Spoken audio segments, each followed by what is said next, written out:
salaamaaleykum soxna Véronique gannaaw bi la nuyoo ñu bëgg la bàyyi rek nga présenté wu ak mbokku internet yi nga xamante ne lañ ko daan fii nga xamante ni moom mooy fii NJ Fashion TV. salaamaaleykum NJ maa ngi lay dalal jàmm si seet si bi nga ma seet si tey sama kër maa ngi tudd Véronique Perry jeune créateur styliste nekk à Dakar. Voilà. Ok léegi nañ la Véronique nekk jeune créateur styliste voilà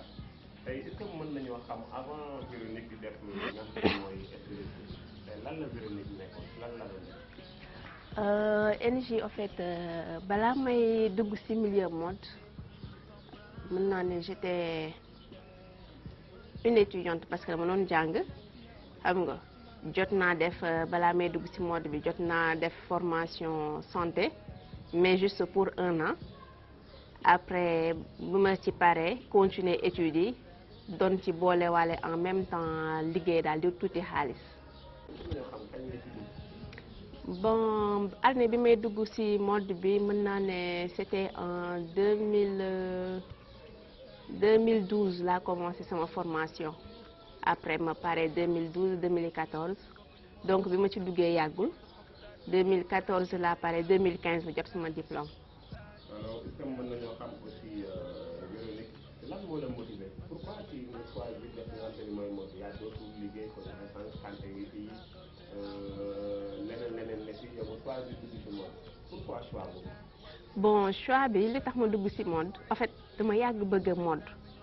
pas en tant que styliste toog ci di créer wala di dessiner wala di ñaw mais dama yàgg bëgg ay émission de mode parce que damay gis en fait Sénégal bu ñu nee lii moo nekk à la mode ñëpp sol ko Sénégal yëpp sol ko te en fait man loolu bëgguma ko man damay bëgg à chaque fois mais solu nit ñi solul moo tax man je me dis que ni man je suis un peu bizarre loolu ma dugal ci mode moo tax bi ma siy bokk bon bi ma siy dugg c'était facile dama gis une copine boo xam ne moo ñëw un jour ak ay documents am ay morceaux de tissu am design am may gis ko mu neex ma laajte ko si la ma expliqué man ko dama utal ay renseignements bi ma utalee renseignement noonu laa inscrire ma commencé dugg loolu ma dugal ci mode bi daal. ban école nga génne. maa ngi génne nag ISMOD waaw école bi ñu wax ISMOD foofu laay génne. di voilà di nuyu de passage suñu directeur monsieur Mané ak samay professeur monsieur Sané monsieur Diayo monsieur Koli. xam nga ak di nuyuwaale sama copine de classe yi nga xam ne ñoo bokkoon formation bi. ñu gis ni Sénégal mën nañu ni Afrique souvent. ñu bëri dañ seen am passion ci benn métier mais souvent parents yi ñooy choisir métier bi def est-ce que yow bi ngay dugg ci milieu mode say parents ak sa famille accepté wu loolu. waaw en fait c'est vrai que léeg-léeg di nga gis benn jeune bu bëgg a def lii parents yi opposé aussi. mais bon man dama am chance heureusement bi mu ciy dugg samay parents opposé wuñu ci benn yoon parce que dañ ne comme sama passion la man loolu laa choisir donc dañ ma ciy accompagner facilement aw ma ci woon benn problème. aussi tamit mën nañoo xam ci moment bi nga nekkee école bi jàpp. tey yoon yomboon na ci yow nga ñëw parce que amoon nga amour bi ngay nekk xale amour bi dëkkoon na ci yow. nga am chance tamit mu nekk sa passion tamit nga dem def ko. est-ce que bi nga demee foofu yomboon na li nga doon xaar li nga ko yaakaaree woon bi nga demee école est-ce que tamit bokk na ak li nga waxee. en fait waaw comme ni nga ko waxee bi ma ciy dugg c'était pas facile yombul woon mais comme c'était un métier boo xam ne man dama ko yàggoon na mës a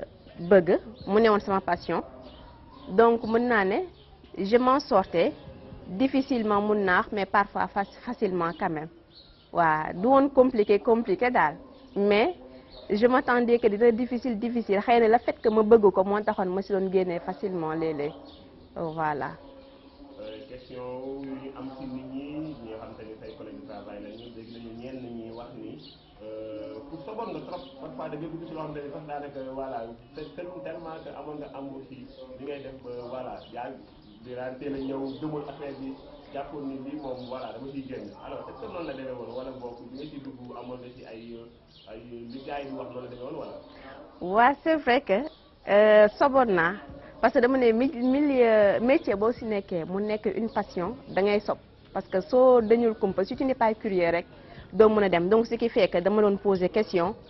dama doon def ay recherche léeg-léeg parce que man je voulais plus xam nga sama yére di set comme ni ñuy waxee prêt-à-porter yére tubaab yi donc ce qui fait que léeg-léeg damay jël sax yére may xool si biir finition yeeg yooyu donc je demandais je posais des questions je faisais aussi des recherches voilà. waaw dama soboon parce que dama ko bëgg donc moo taxoon ma sob si damay ba léegi sax dama si sob damay poser question ba tey damay def samay recherche ba tey mën naa ne maa ngi continuer di jàng ba tey parce que damay def recherche yow ma rek si li ñu ma jox école. alors tey lan nga gisee différence entre ñi nga xamante ne dañuy def école yi def formation génn seen diplôme ak ñi nga xamante ni atelier yi la ñuy pare génn seen atelier yi seen liggéey est-ce que yaakaar nga ni yow sa classe loolu est-ce que ñi liggéey bi dina mën a bokk est-ce que tamit dañuy xaar ci ñëw ci créativité est-ce que dinañ ko gis ci ñaari côté. waaw c'est vrai question boobu parce que ki génne école ak ki nekk ci atelier nga xam ne fa la jàngee dina am différence parce que boo xoolee ñi jàng atelier au fait duñ leen jàngal traçage patronage moulage comme niñ koy defee ci école donc même prise de mesure yi sax dafay am différence parce que léeg-léeg da ngay gis kenn nga di ko jëlal mesure mun la yow mesure yi ngay jël bari na par rapport ak atelier yi donc y a une très grande différence. mais n'empêche aussi du ma sous-estimer ñi nga xam ne ñoom ñoo nekk ci atelier ñi jàngee ci atelier yi du ma leen sous-estimer parce que ku nekk ak sa méthode de travail mais quand même y a une très grande différence ki génnee une école de formation ak ki nga xam ne ci atelier la jàngee am na différence quand même ci finition ci liggéey ci coupe ci couture tout ça am na différence quand même waaw li ma constat bi ma jot a def daal.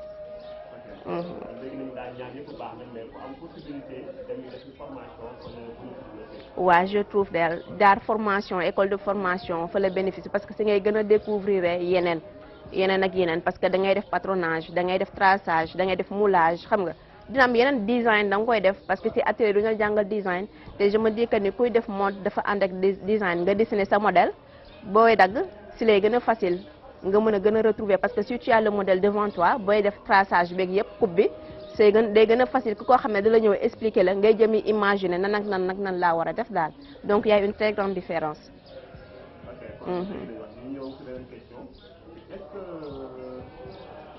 tey Véro tey nan la gisee mode bi nga xamante ne mooy mode Sénégal dans le premier temps en Afrique et même au niveau international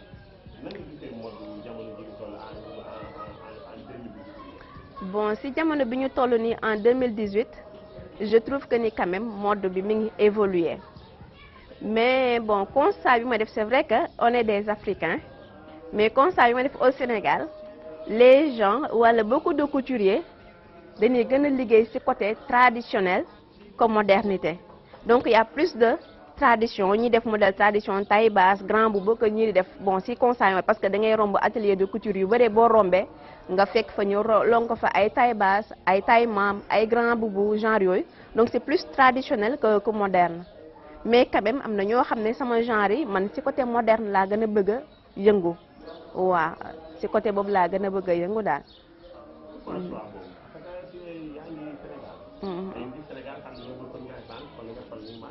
waaw.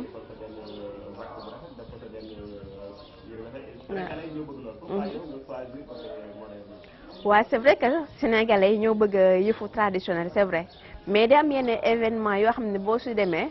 du yëre olof nga fee bëgg a mën a sol daal donc côté boobu dafay laaj plus moderne ñu ne la robe de soirée xam nga te je me dis que ni côté moderne bi robe de soirée wala yéen yooyu mën nga ko vendre au niveau xam nga mondial quant à yëre olof comme ni ñu koy waxee ñi koy mën di sol la majeure partie bi africains yi ñoo koy sol bien vrai que partout dans l'Afrique dañuy sol yëre olof ku nekk ak nag sa façon bi nga koy defee waaw mais quant à bu ne niveau mondial ma ñëwlu sama benn vax ma moderniser ko def ko une robe de soirée mën naa ko sol robe de soirée mën naa ko sol gala dîner de gala tout ça moo tax man ma bëgg a gën a yëngatu ci côté boobu parce que bëgguma jaay sama mode kese sama yëre kese au niveau national mais bëgg naa génn au niveau international quand même. non du luñ ma jàngal ismode mais lu nekk la ci man parce que man booy xool li may sol yëre olof bëriwul man je suis beaucoup plus pantalon beaucoup plus jupe xam nga que yëre olof moo tax xam naa ma kii ci côté boobu. est-ce que mën nañoo xam kan mooy sa idole ci styliste yoo xamante ni wala créateur yoo xamante ni ñoo ngi ci en Afrique au Sénégal Afrique partout àdduna. waaw sama idole ci au niveau Afrique bëri na déjà damay wax Adama Paris mi nga xam ne moom moo nekk ni ñu koy waxee créateur Fashion Week waa Dakar Fashion Week ma koy suivre aussi chaque année. Voilà. Sophie Zinga aussi c'est vrai que bi ma ko xamee yàggul mais j'aime quand même li muy def ñoom Collé Sow Ado ñoom Juma Jeng Jaxate xam nga ñoom Jules Touré Côte d'Ivoire voilà ñoom ni ñu koy waxee Alfadi donc bëri na mais au niveau international quand même damay xool léegi si ñoom Gucci may rêvé egg ñoom it niveau bi ñuy egg xam nga donc yooyu yëpp daal parce que damay def man côté mode moom je fais beaucoup de recherche même su ma gisee modèle bi ma xam ne mënu ma ko def mais quand même damay jël ma xool mais ne dina am lu ma ci mën a étudier lu ma ci mën a jàng jéem ci créer dara waaw voilà. daal bu ñu déggee Véronique ci ay projet am liggéey international moo gën a nekk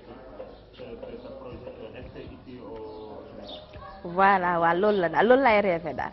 waaw bañ a rester Sénégal kese parce que quand même suñu xoolee suñu mag ñi wala suñu tante yi suñu yaay yi nga xam ne ñoo jiitu ci mode ñu ngi jéem a jaay seen mode ñu ngi koy ñu ngi jéem a génne bokk mode Sénégal mode africain ñu jéem ko xamle au niveau mondial donc man may jéem a tamit topp ci tànk yooyu ma bañ ko yemle de Sénégal kese sama dëkk mais ma jéem ko génne au niveau mondial tamit pourquoi pas waa jéem a valoriser suñu vax bi ñu am waa jéem ko moderniser tout ça voilà. voilà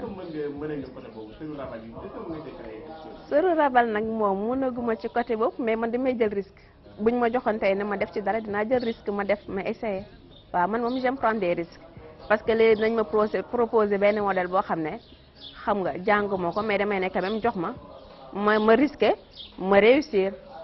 voilà donc je prends des risques donc dama ne tissu bu ñu ma mën a jox dinaa essayer même su difficile parce que noonu mooy tax nga mën a découvrir mënoo yem ci benn kese ku nekk ci milieu mode foog ñu laal côté bu nekk daal loolu laa gis. ñu ñëw ci beneen question mooy que tey bëgg nañoo xam tamit Véronique bi nga xamante ne mooy toog ci këram ñu fekk ko këram mu ne ci ménage am wala di gérer famille wala foyer ak Véronique bi nga xamante ne tey boo ko fekkee ci biir créativité ñu créé ay ñaw di ban différence am. waaw c'est vrai dina am tuuti différence rek parce que nekk en famille la di ngeen ka fooree divertiru mais quant à sa place liggéeykaay di nga divertir quand même mais da ngay mettre un peu plus de sérieux parce que liggéey aussi ni ñu koy waxee àndut ak caaxaan parce que di nga distraire tuuti nga am loo yàq si yëfu jàmbur donc sa place liggéeykaay da nga fay am plus de ni ñu koy waxee plus de concentration waaw donc plus de concentration la laaj nga def sa xel si li ngay liggéey bien vrai que par moment dina laaj tuuti divertissement parce que boo sëggee aussi si liggéey bi kese di nga sonn donc léeg-léeg foog nga kiyal libérer tuuti esprit bi nga xaw a divertir donc dina am tuuti différence daal kër ga divertissement la ak famille beeg yépp ka fooree wàcce stress mais au boulot c'est autre chose. am na différence daal. waaw tuuti rek waaw. alors ñu gis ci tey quelques interviews yi def y a des clients yoo xamante ni yaa ngi ñëwal. wax ci yow loo xamante ni dégg nañ ko di wax bu ñu def lu bàyyi pratiquement yooyu noonu. yaa ngi ñëwaat ci plateau bi. d'accord. maa ngi tudd Amélia Félicia Préa maa ngi dëkk Dakar. Bonjour tout le monde, moi je m'appelle Laura, je suis italienne. J'ai trouvé que c'était une personne vraiment ouverte et au fil du temps, j'ai su que c'était une styliste et j'ai dit pourquoi pas ne pas essayer avec elle. Donc comme moi, j'aime bien en tant qu'italienne m'habiller, la mode, etc. Je voulais découvrir aussi la mode du Sénégal. Et c'est avec elle qu'on a fait ensemble un parcours qui maintenant date de 2 ans et demi. Elle m'a fait beaucoup d'habits, on a beaucoup d'aventures ensemble aussi. Donc je peux dire que Véronique est une amie. Mais elle est aussi ma couturière à laquelle je fais énormément confiance. Vraiment, je trouve qu'elle te met d'abord à l'aise. Tout d'abord, elle te met à l'aise et elle est ponctuelle aussi. Vraiment ponctuelle dans le boulot. Ça va, elle fait comme tu veux. En tout cas, pour moi, elle me satisfait. Je suis super contente. C'est ce que je me souhaitais pour elle. C'est un peu les sens où je l'ai poussée. de sortir un peu de son cocon où elle était à l'aise mais un peu en cachet parce que peut-être elle n'avait pas trop confiance en elle. Et je suis contente qu'elle grandit comme professionnelle, comme personne et qu'elle commence à comprendre que ce qu'elle fait a de la valeur. Donc elle n'a pas de la valeur seulement pour des clients privés qui vont chez elle la voir, mais aussi pour un grand public. Je me dis personnellement, xam nga dara gën te neex nga toog nit ne la man vraiment bëgg naa lii mais yow yaay xool li nga xam te ne moo la doy. Elle t'impose pas, elle te laisse faire ton choix et puis elle te donne ton avis. Et n'ayez pas peur de vous approcher à Véronique pour travailler ensemble parce que c'est une fille qui a vraiment envie de grandir, elle a beaucoup à proposer, elle a beaucoup à donner, donc voilà, je vous souhaite toutes les meilleures. Et comme tu n'es pas satisfaite, elle est prête à tout recommencer à zéro. Te xam nga ni loolu amul lu ko dàkk. Donc vraiment, je peux dire qu'elle est à fond et je crois qu'elle a pris la bonne route.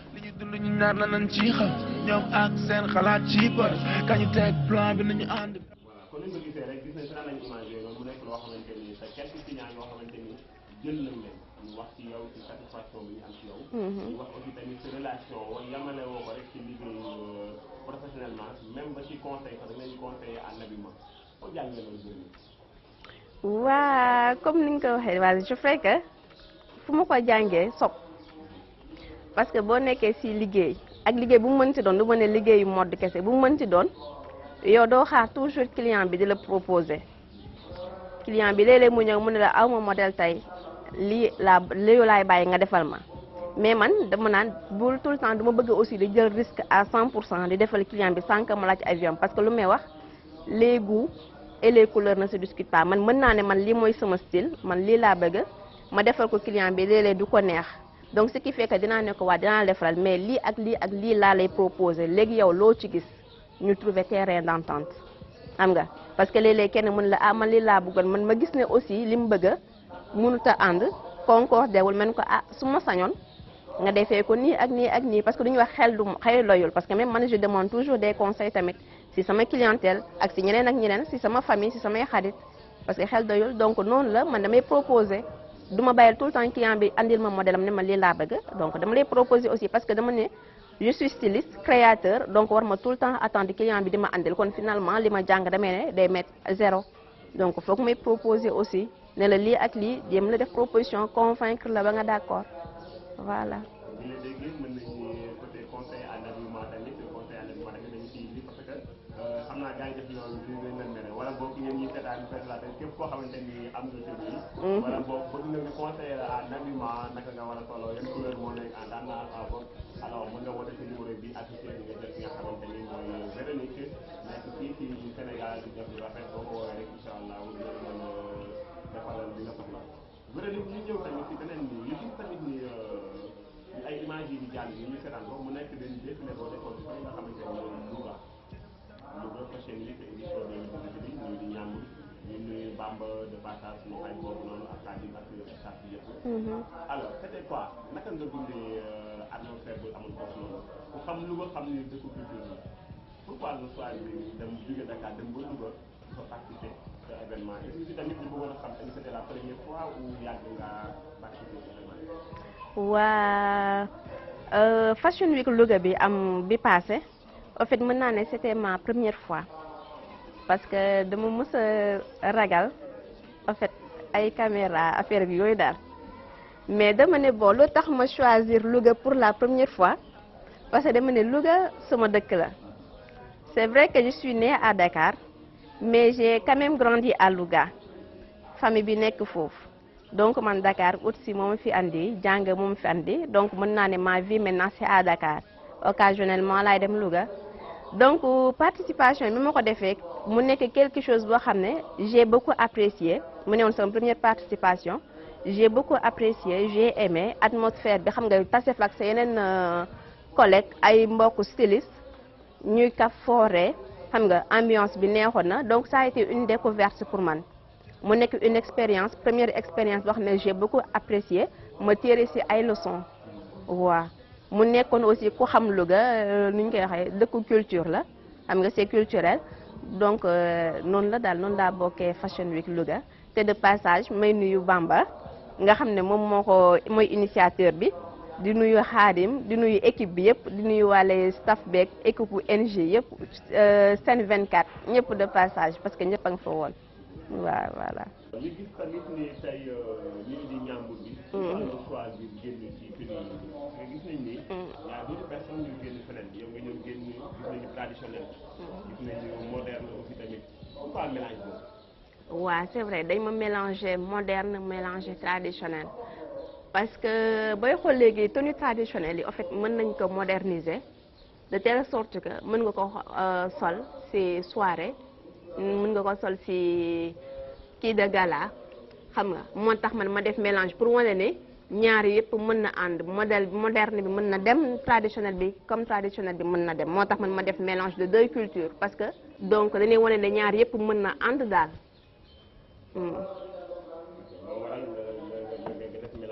Voilà. mais macha allah gis nañu ni rafet na trop di la encourager encore une fois ci initiative bi nga jël. merci tamit di la wax ni noonu rek xëy na yombul mais gëm-gëm rek mooy tax nit ñi mën a yegg. dëgg la. alors tey ñëw si ay projet balaa ñu dugg si événement bi nga xamante ni ñu ngi koy waajal muy le 6 juillet fële nga xamante ne mooy am ci Thiès. capitale du rail. dëkk ñaari gaar dëkk nga xamante ni moom tamit képp culture tamit fekk fa baax foofu nga choisir dëkk yu xam ne ni foofu affaire de culture dafa dox carrément ngay choisir dem foofu balaa ma dugg rek. waaw lu tax ma choisir dëkk yi nga xam ne culture parce que nit ku nekk sa culture nga am xam nga nit ku nekk sa culture nga am donc sa culture yow boo ko dundul lu keneen mooy ñëw def ko à ta place donc moo tax foog ñuy jege suñu dëkk yi nga xam ne dañuy kii culture parce que booy xool ci moment yu nekk culture day xaw a réer tuuti donc foog ñu léeg-léeg ñu fàttaliku démb xam nga dem dellu cosaan comme duñ koy waxee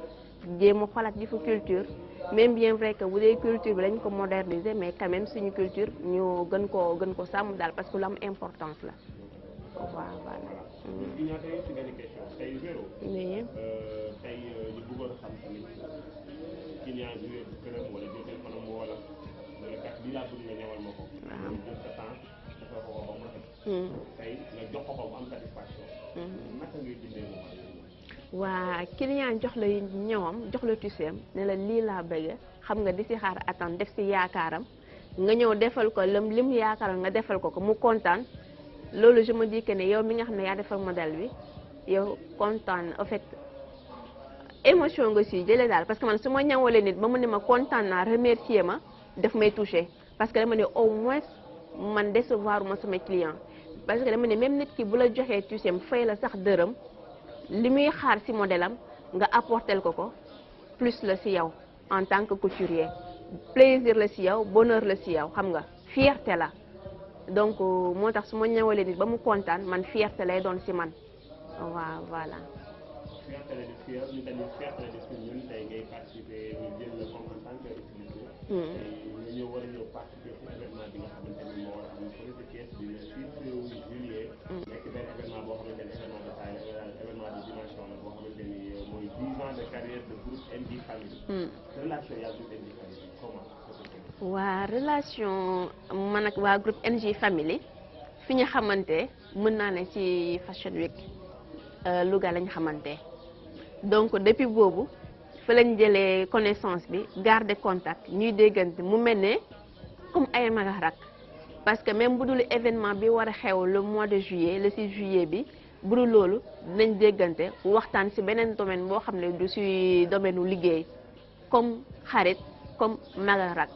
donc bu nekk quelque chose de amical loolu laa mën a wax ñu bokkoo depuis bi ñu xamante mu mel ni comme si on est dans une même famille daal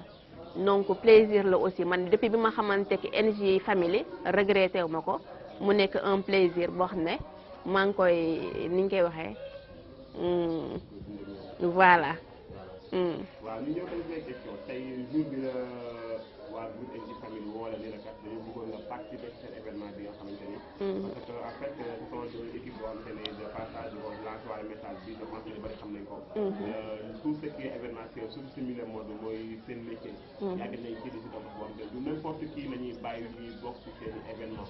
tey ñu choisir la wala téléphone bi la kat Véronique gis nañ sa modèle rafet na bëggoon nañu nga bokk ci événement bi nan la def si yow boobu. waaw bi ma waa groupe NJ Family woowee invité ma ci seen événement boobu dafa nekk en fait lu ma bett ci pas dans le mauvais sens mais bett ci comme quoi man je m'attendais pas que NJ Family gis samay modèle pour la première fois ñu apprécier ko bañ may invité ci seen événement donc loolu fierté la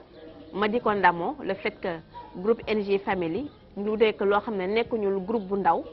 ñu bëri xam nañ leen ñu invité ma ci seen événement donc honneur la ci man honneur bu mag sax le fait que man ñu invité ma donc di leen remercier seen fay aw ma ko te di leen ñaanal ngeen jëm kanam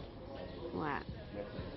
alors événement bi le 6 là il reste un mois. un mois. alors un mois bi lan la ñu mën a xaar li nga xamante ni Véronique war na ko ñëw parce que y a des stylistes de taille comme macha allah ni ñu la choisir noonu la choisir en plus des stylistes yoo xamante ni ci différentes raisons yi la ñuy jugee. y a Mbour y a Saint-Louis y a Dakar y a autre. alors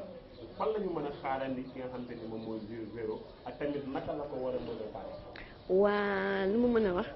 Véro fi lañ koy xaaree day nekk surprise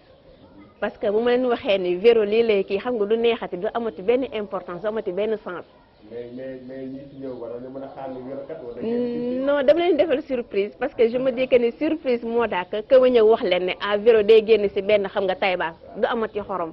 donc dama leen di bàyyi xam nga mu nekk surprise mu nekk kumpa ci ñoom. waaw donc du ma leen wax fa laay génnee daal di espérer rek ma mën leen satisfaire ngeen toog xam nga bañ a perte seen temps ñu ne ah participer ñu seetaan nañu Véro pour rien bëgg naa quand même bu ngeen kiyee ngeen kontaan ne ah fi ñu ko doon xaaree sax du foofu génnee na feneen waaw donc côté boobu surprise lay doon waaw. surprise daal nga ñu bëgg a defal. waaw surprise laa leen di réserver. d'accord ñun nangu nañ loolu mais ñii seetaan téléspectateurs yi nga xamante ni suñu mbokk internet yi nga xamante ni ñoom ñu seetaan ñoom bëgg nañoo xam damay la tuuti avant vous parce que bu ñëw non damay xam ni kat Véro fii la war a génnee. non côté boobu moom dama ciy bàyyi rek du ma ci commentaire non comment lay doon boobu surprise waaw nañ xaar ba jour ji daal. ok voilà. on va accepter ça. alors ñu dégg ñu bëgg tamit ñëwaat fenn tey gis nañ ni tendance léegi nii mode bi léegi surtout mois été bi nga xam ne ci bëri bi ñu génnoo. alors tey boo doon conseil jeunesse bi nga xamante ni sama mbokk étudiant yi nga xamante ni léegi nañu seen kàddu yi ci wax tey ñoom bi ñuy jàngi ak ñi nga xamante ni tey ñoo nekk ci kër yi di jànge yi. fan la ñu war a mën a génn ci moment été bi nga xamante ni mooy war a waa été bi nga xam ne moo ngi jege bu ñu nee été tàngoor période tàngoor la donc boobu dañuy laaj tenue loo xam ne c'est léger 100% coton parce qu'en fait c'est vrai que ñun léeg-léeg duñu topp mode dañuy ñëw rek lii neex na ma sol ko sans autant xam ne ndax est-ce que ça va avec le temps wala xam nga loolu et pourtant loolu c'est très important période de chaleur mun loo ñëw ne da ngay sol soit quand même parce que soit booy xool nii noonu dafay tàng mun loo ñëw sol yenn tenue yi donc période du tàngoor dañuy laajte nit ñi sol quelque chose de plus léger xam nga oyof mu nekk surtout coton ba pare génnee parce que dañu ne été quand même couleur moment couleur la ñu génnee couleur yi xam nga voilà. kon daal mën nañoo xaaree ni daal dëkk la ba côté été bi la ñuy xaaree. waaw mën nañu wax ni dañuy xaaree côté boobu côté été daal génnee couleur yi comme duñ koy waxee voilà. ku la xool sax macha allah ku ñëw fi nga nekk gis couleur yi gis ak yoo xam ni déjà yaa ngi koy commencé dund quoi. c'est nice couleur yi. waaw yaa ngi koy mélangé. ñu nekk en vert bi ñu nekk yëpp quoi. léegi ñu ñëw tamit nii Véro est-ce que tey mën nañoo xam ni mën nga wax tuuti ci li nga xamante ni def nga ko ci milieu moom tey mu nekk loo xamante ni da ngay toog di sentir ni man ci fier de faire ça loo xamante ni da ngay toog di ko ndamoo nga xam ni lii kat yaa ko def ci milieu mode bi moo xam ci say proche moo xam ci toi-même moo xam ci say client. quelque chose boo xamante ni daal def nga ko da ngay am envie di ko waxtaan ak keneen di ko rencontrer les gens. Bon, tout d'abord damay commencer par sama début parce que damay commencer par sama école nga xam ne foogoon naa ne dina nekk lu difficile ci man mais quand même dama ci doon góorgóorlu xam nga ba nga xam ne léeg-léeg su ma doon def comme li bu ñu doon def correction léeg-léeg suñu directeur daf may laajte ndax est-ce que man dama jàng couture avant que may def formation bi xam nga donc si je me rappelle tamit sama première fois bi may def sama chemise lañ defoon col revers dégg naa mu am copine yu doon kii ci suuf naan man dama dem jëli chemise keneen ñëw présenté ko te pourtant dama ñaw moom benn copine bu ma ko wax mu ne ma dama lay wax benn affaire Véro bu ma la ko waxee bul mer ma ne ko la mun ma nit ñi de ñi ngi wax ci suuf ni sa chemise bi ñëwloo ko prêt à porter la mel ni ko loolu soo ko waxee fierté la si man parce que comme ñoom nee nañ gis nañu chemise bi rafet na noonu ba mu mel ne prêt à porter ba ñu foo ne man ñaw ma ko dama ko jënd mel ko kon mooy sama liggéey li ma def baax na du ma ne set na mais kon baax na donc ce qui fait que à chaque fois bu ñu defee correction suñu directeur dafa melaat léeg-léeg Véro xanaa nga def couture avant mais ne ko non donc mu nekk fierté sama défilé de fin de formation aussi ma présenté samay modèle aussi nit ñi apprécier directeur bi apprécier mu nekk sama première fierté xam nga ma présenté sama modèle samay parents ñëw samay mbokk yi samay xarit ñëw seetaan ma mu nekk fierté donc léeg-léeg ma ñëwal nit tamit mu kontaan day nekk fierté si man parce que léegi damay gis ma ñëwal kenn ñun ma kii mi ngi ñuy sonal li nga ko ñëwal mi ngi kii di wax xam nga mel ni ko waa day dosé man mii tamit léeg-léeg ma ñëwal sama bopp tamit ma dosé xam nga ne damay jaay sama bopp damay wane sama liggéey xam nga loolu fierté la nga ñëw sol ñëpp apprécier loolu fierté la si nit ku mu mënti nekk nga def liggéey bu mënti doon nit ñi apprécier fierté la yow tey NJ groupe famille liggéey tey ñëpp apprécier fierté la que moo gën nga liggéey nit ki mu mer xam nga ne dama sànni sama xaalis ci àll bi neexul ci xol waaw donc foofu laay waxee daal. alors kon mën nañu daal Véro amul lu mu regretté ci milieu mode bi nga xam te ni dugg na ci. waaw bi ma duggee ci milieu mode ba léegi mën naa ne aw ma dara lu may regretté au contraire dama ne dama ci yéex a dugg parce que dafa yàgg nekk lu ma bëgg bien vrai que xaw ma woon ni dinaa mës a toog tey man ne damay dessiner wala damay ñaw wala damay tracer wala damay dagg wala damay mais mode lu ma yàgg a suivre lu ma yàgg neex la donc tey dama ne aw ma ci benn regret bi may am rek mooy le fait que lu tax teelu ma ci dugg. waaw parce que léeg-léeg bëgg nga nekk xale nga bëgg a dugg dara léeg-léeg parents yi ne dafa teel bëgg la forcer ci études yi or que du ñëpp ñooy réussir ci études yi bien vrai que jàng naa moom sori mais regret bi may am rek mooy le fait que lu tax teelu ma dugg ci milieu de la mode daal parce que dafa nekk passion mu nekk loo xam ne neex na ma waaw. est-ce que mën nañoo xaari un jour. Véro bàyyi milieu de la mode def leneen. non yaakaaruma ko nag yaakaaruma ne dañu mës a Véro dina mës a bàyyi mode defi leneen parce que bien vrai que bi mu duggee ci mode yàggul. mais maa ngi ci ni ñu koy waxee maa ngi ciy dund ni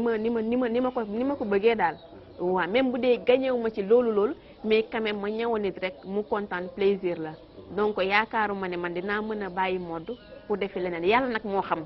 waaw mais pour le moment c'est pas dans mes idées daal waaw.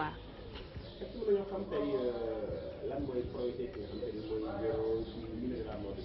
projet ak tamit est-ce que Sénégal mën nañoo xaar ci yow tey nga nekk koo xamante ni comme ni ko liggéey sànq comme Adama Paris tey Véro dem ba représenté tey su Adama Paris taxaw tey ay juróomi jafe taxaw ko ay Sadia ñeneen nga dem ba dépassé na est-ce que mën nañoo xaar ak ñu ci Véro aussi ak lan moo ci ay projet. waaw samay projet en fait question bi ma posé c'est dans mes attentes parce que dama ne man sama projet ni ma koy xoolee c'est pas seulement rester au Sénégal je veux me faire connaître au niveau international comme au niveau national d'abord et au niveau international donc je ne veux pas seulement me limiter fii au Sénégal parce que dama ne ku nekk ci mode nga ne da nga jàng de tu es styliste tu es créateur de mode defe naa ne war nga mën a séentu lu sore ñoom Adama Paris ñoom Tata Juma Jeng fi ñu toll yow nga toll fa sax wala ba romb leen parce que je pense que ni aussi ñoom it ñoom loolu la ñuy ñaan jeunes yi nga xam ne ñooy topp seen ginnaaw ñu mën leen a dépasser waaw donc gën a évoluer mode ñu gën a nu ñu koy waxee gën a faire connaître mode Sénégal mode africain au niveau mondial au niveau international donc man côté boobu lay séentu waaw di ñaan yàlla rek mu jàppale ma egg voilà foofu. waaw ñooy waaj jeexal suñu émission. di def émission sans ñu ñëw ci question boo xamante ni. voilà y a beaucoup de personnes yoo xamante ni ñu ngi seen doom wala seen produit ci milieu de la mode dañu naan ko milieu bu doy waar la est-ce que tu as d'accord ci loolu. waa c'est vrai que dañuy wax milieu de la mode milieu bu doy waar la parce que lu nekk nañ ci mais côté boobu dama naan c'est pas seulement le milieu de la mode bépp liggéeyukaay liggéey bu doy waar la waaw du ma accepter bon à chaque fois ñu koy négativer bien vrai que y a des choses négatives qui se passent waaw mais ku nekk dama ne ku nekk li la yëkkati xam nga ko xam nga donc soo nee man sama milieu sama liggéey dama ciy dem ak fulla lii moo ma ciy yëkkati da nga ci dem sans que nga dérailler wala soit que sans que nga def li nit ñi di xalaat parce que dañ koy négativer parce que gis nañ ci yeneen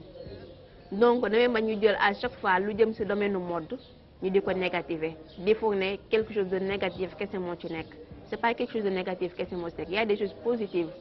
parce que liggéey la comme bépp liggéey xam nga liggéey la comme n'importe quel liggéey waaw. donc loolu la daal amul dara lu ci ñaaw nit ñee koy jéem a ñaawlu wala ñenn ñi comme li ñuy wax kenn mooy def mu yàqu ñu généraliser mais sinon dara lu ñaaw amul ci parce que liggéey la comme bépp liggéey loolu kese la. am passion wala boog am rêve un jour nekk créateur de mode.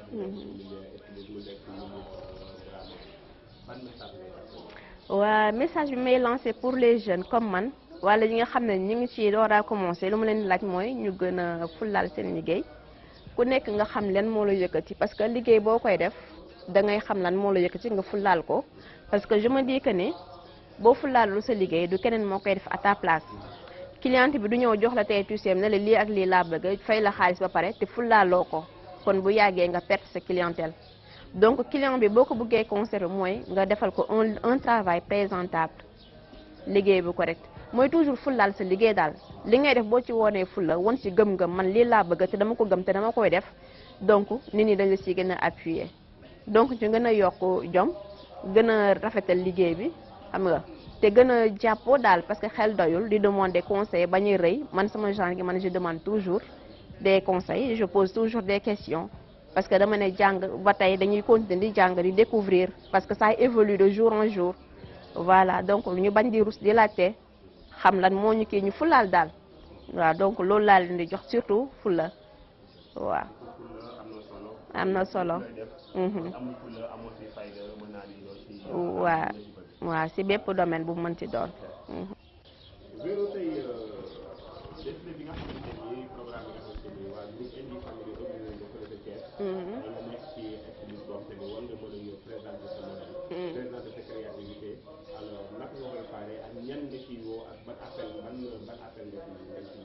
maa ngi koy pare bu baax comme li ñu koy waxee parce que je me dis que du événement bu ndaw donc ñi ma ciy invité mooy samay parents en premier lieu samay clients maa ngi leen ciy invité xam nga ak ñeneen ñi nga xam ne mode intéressé na rek ak ñi nga xam ne bëgg nañ découvrir maa ngi leen di xaar ci événement boobu muy le 6 juillet te di xewee Thiès voilà borom ni ñu koy waxee borom dëkk ñaari gaar voilà. sama dernier moom mooy di remercier ñëpp di remercier NJ Family mi nga xam ne dañu déplacé wu dëkk ba dëkk ma sonal leen trop parce que coono la surtout ci koor bi ak tàngoor bi di leen remercier bu baax ci déplacement bi di remercier aussi sama clientèle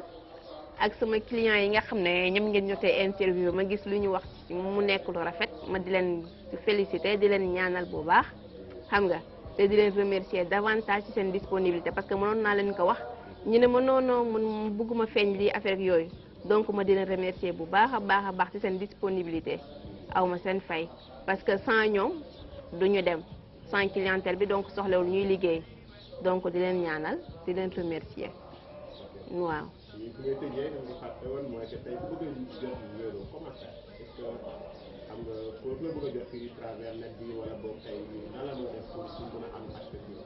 waa ku ma bëgg a jot ci à travers le net am na benn page Facebook boo xam ne lii la VPERI parce que moom mooy sama marque de vêtements VPERI waaw sama tour laa ko jox.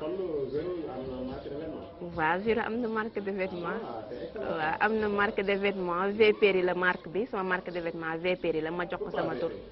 parce que sama tour laa jël Véronique Péri moom laa noonu laa sant donc ma jox ko sama tour.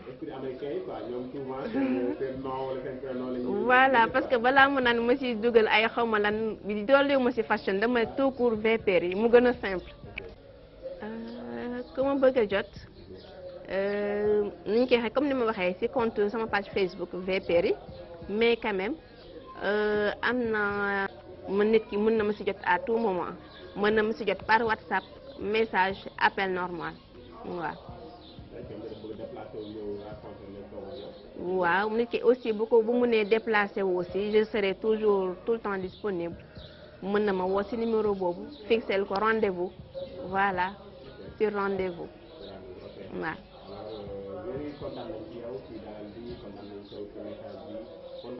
aussi tamit courage bi nga am pour mën a développer pour mën a wane li nga xamante ni moom mooy sa métier. nga wane li nga xamante ni moom mooy sa passion. di la encore une fois di la remercier di la wax ni kontaan nañ ci yow 100%, voilà. Alors dina bàyyi rek nga tàggatoo alors le rendez-vous ñu lay jotaan le 6 juillet à Thiès, inchallah. waaw de passage may remercier ñëpp di remercier sama famille di remercier samay xarit di remercier samay clients di remercier ñi nga xam ne nag ñoo ma jàngal métier bi xam nga di nuyu monsieur Gning de passage parce que sànq may lim xaw naa ko fàtte comme li ñuy wax ku lim juum donc mu nekkoon tamit responsable Ismod école donc may remercier Ismod bu baax comme ni ñu koy waxee Ismod forever muy samay école de formation li ma mën tey c'est grâce à Ismod. waa di remercier sama professeur yëpp ñi nga xam ne ñoo ma jàngal de passage sama copine yi nga xam ne ñoo defoon do formation di leen nuyu di leen wax tamit ñu gën a yokk courage xam nga parce que gis naa ne ñu ngi continuer ci métier bi bàyyiwuñu comme man donc di leen wax ñu gën a yokk courage dëgg la c'est pas un métier facile mais di ñaan yàlla mu gën ñu taxaw ñu gën a jëm kanam waaw.